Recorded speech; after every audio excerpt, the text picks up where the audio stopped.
Olá, eu sou o professor Bruno Feital e está começando mais um estudo dirigido de psicopatologia. Nesse estudo dirigido, nós vamos falar sobre diagnóstico, mas não só daquele diagnóstico focado na doença, na patologia, e sim outras formas de se diagnosticar.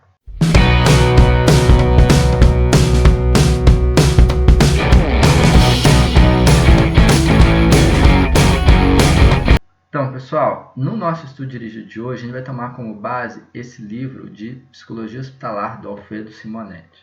Bom, vocês devem estar se perguntando, mas por que o Bruno vai falar de psicologia hospitalar, de um livro de psicologia hospitalar na disciplina de psicopatologia? Bem, é porque, embora voltado para a psicologia hospitalar, neste livro, o Alfredo Simonetti ele coloca um olhar sobre o diagnóstico que é muito rico e que calha muito com as nossas discussões da disciplina de psicopatologia. Uma possibilidade da gente pensar o diagnóstico para além da ideia de achar um problema e ter que resolver ele, silenciar, calar aquela disfunção, como que a gente já discutiu na lógica da medicalização da vida. Ele começa dizendo, lá na página 33 desse livro, que diagnosticar é um instante de ver, seguido pelo de entender, que leva ao movimento de intervir. Não necessariamente nesta ordem, mas sempre interligados. Isso tem muito a ver com o diagnóstico da psicologia e com quanto, para nós na psicologia, é importante se questionar se o nosso foco é realmente só a patologia. Será que a gente está preocupado somente em descobrir a patologia e silenciar ela? Ou será que a gente pode criar um diagnóstico de uma forma mais ampla, que possa servir não como um rótulo, mas como uma estrela norte, como o próprio Simonetti diz, para pensar em como que eu vou cuidar dessa pessoa? Bem, o livro do Simonetti, eu deixo o PDF para vocês vão ver que é uma leitura muito agradável, né? Eu recomendo que vocês façam a leitura do livro inteiro. E também, como ele escreve muito bem, os alunos acabam gostando muito de fazer essa leitura. Ele vai dizer que existem 4 eixos diagnósticos. Ele vai dividir nessa primeira parte, onde ele fala do diagnóstico, em 4 eixos possíveis. Ele fala, a gente tem um eixo relacional, o eixo médico, o eixo situacional e o eixo transferencial. Na ideia do eixo relacional, ele vai falar de alguns estágios que o sujeito, diante do adoecimento, pode enfrentar. Muito importante pensar que, para Simonetti, o foco não é identificar a patologia, mas sim ajudar o sujeito no atravessamento de sua patologia. Como que ele está lidando com a sua patologia, como ele está lidando com o seu adoecer. Então, dessa forma, a gente não vai buscar a cura sempre. Se a gente tiver a possibilidade de curar, sim, vamos curar. Mas isso não é o nosso foco. A gente está preocupado em fazer com que o sujeito consiga se relacionar melhor diante dessa situação. Não é o que a doença faz com você, mas sim o que você é capaz de fazer com a sua doença, segundo o próprio Simonetti. Então ele diz que, inicialmente, a gente passa pela ideia de uma negação, onde o sujeito simplesmente não acredita que aquilo pode estar acontecendo com ele, que aquilo nunca vai acontecer com ele, né? Então, assim, não, ele nega que aquilo possa acontecer, que aquilo possa estar acontecendo. Não, comigo, eu jamais, minha saúde de ferro, isso não vai passar de gripezinha. Não, eu nada, comigo não, eu não tem nada a ver isso daí, eu acho que vocês estão se preocupando à toa, inclusive eu posso andar à vontade, sair livre, fazer o meu exercício. Não, o médico falou que não pode fumar, que não pode isso, não pode nada. Eu vou fazer sim, porque eu estou super bem. Você vai ver. O sujeito nega, ele vai vivendo a vida dele como se aquilo não fosse uma verdade. Ele não quer aceitar que ele está diante daquela condição médica. Porque isso pode ser lidar com uma série de frustrações.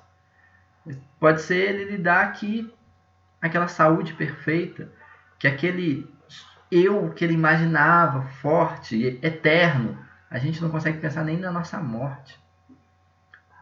A gente nega para a gente poder dar conta disso.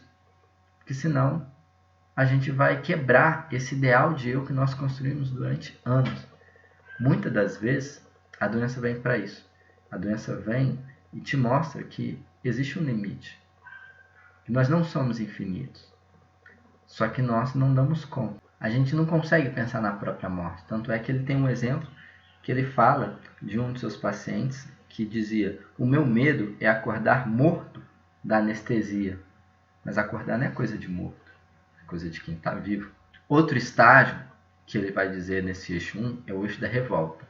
O sujeito pode sair da negação e de repente ele começa a ficar com raiva, ele fica agressivo diante de tudo aquilo que está acontecendo com ele. Ele começa a ter ações que são ações intempestivas, ele começa a querer fazer de tudo, ele começa, mas sem ter um foco. Nessa, ele pode atacar a equipe de saúde, ele pode começar a atacar os seus familiares, ele colocar essa revolta, e é muito interessante pensar que isso não é uma coisa que diz da nossa relação com ele de uma forma pessoal, mas sim de uma forma impessoal, como ele está conseguindo lidar com aquilo naquele momento. Então ele vai sair atirando para tudo quanto é lado, xingando, brigando, e aí, bom, o exemplo dele dentro de uma instituição hospitalar, a gente já pode pensar como é que isso se dá.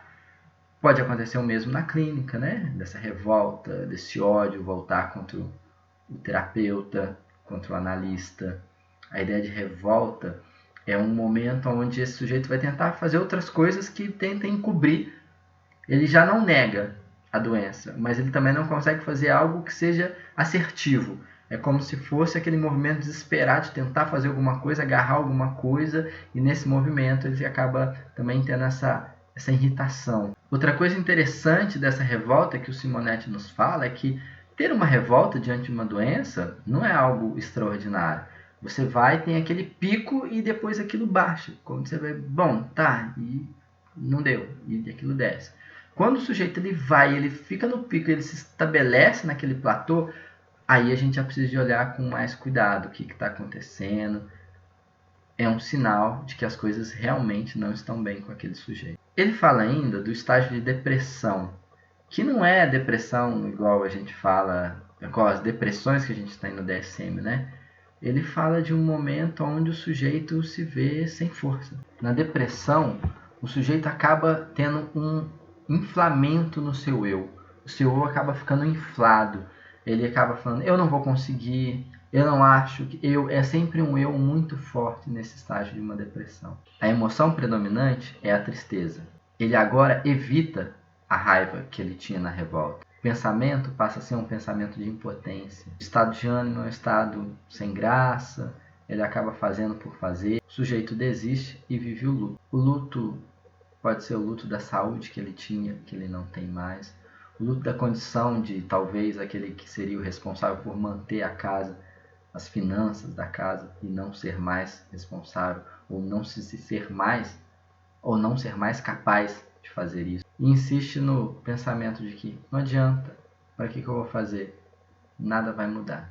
Já a última posição de enfrentamento seria uma posição quase de equilíbrio, onde o sujeito tem como solução tentada algo mais realista, algo que faça um casamento entre suas fantasias, que já agora não estão mais tão infladas, e da realidade, daquilo que é possível que ele faça. Ele não nega nenhuma das emoções que ele viveu nos demais estágios, não evita essas emoções. Seu pensamento passa da impotência para uma potência, de um fazer, daquilo que é possível. O estado de humor é flexível, o sujeito cria, inventa, ele vive a mistura entre a luta e o luto, mas não o luto que leva à depressão, o luto que passa do ponto, o luto que entende a perda, mas que vai seguir em frente, seja por quanto tempo ele consiga seguir em frente.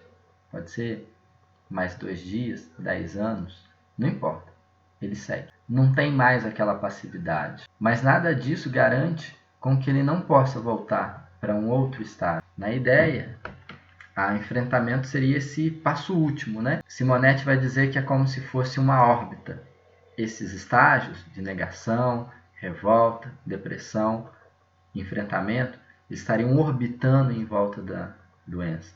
E o que seria o fio condutor entre eles seria a ideia de uma esperança. Não quer dizer que ele vai seguir sempre a mesma ordem.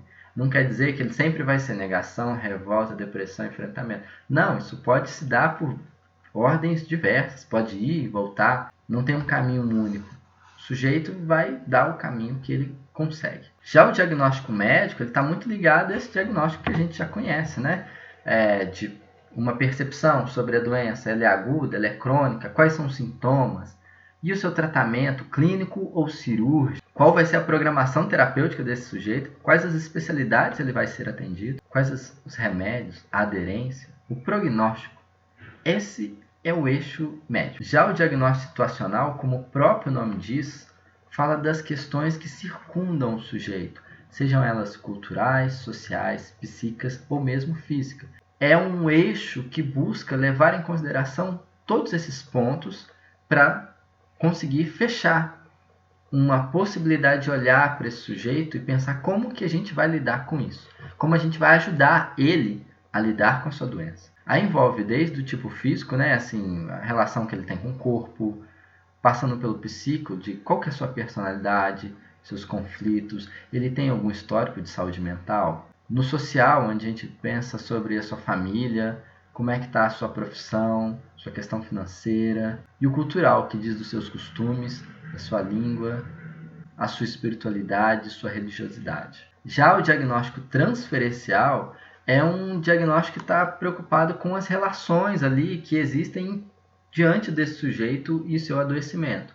Então, não é uma preocupação só da transferência entre psicólogo e seu atendido, mas como é que se dá a relação entre o sujeito e equipe médica, sujeito e psicólogo, sujeito e instituição de saúde, sujeito e família, família e equipe médica. É um diagnóstico onde a gente está preocupado em avaliar como se dão as relações desse sujeito, das figuras relevantes que ele tem e que estão ajudando ele a fazer esse atravessamento, seja ela de saúde, seja ela amigo, seja ela familiar, envolvendo suas relações fundamentais e o que ele vai chamar de relações paralelas, né? Equipe médica, instituição, família, seriam as relações paralelas. E as relações diretas seriam aquela psicólogo-paciente, família-paciente, instituição-paciente e da mesma forma paciente para todas essas outras possibilidades. Bom, isso aqui é só uma pitadinha, uma mostrinha do que é a ideia do diagnóstico para Alfredo Simonetti. Eu indico muito a leitura do livro para vocês e vão estar dentro de sala de aula para a gente discutir mais sobre isso, debater, se interrogar e responder quando possível, se possível, os questionamentos de vocês. Tá bom? Vamos construindo esse conhecimento juntos. Galera, eu fico por aqui, um bom estudo e até a próxima.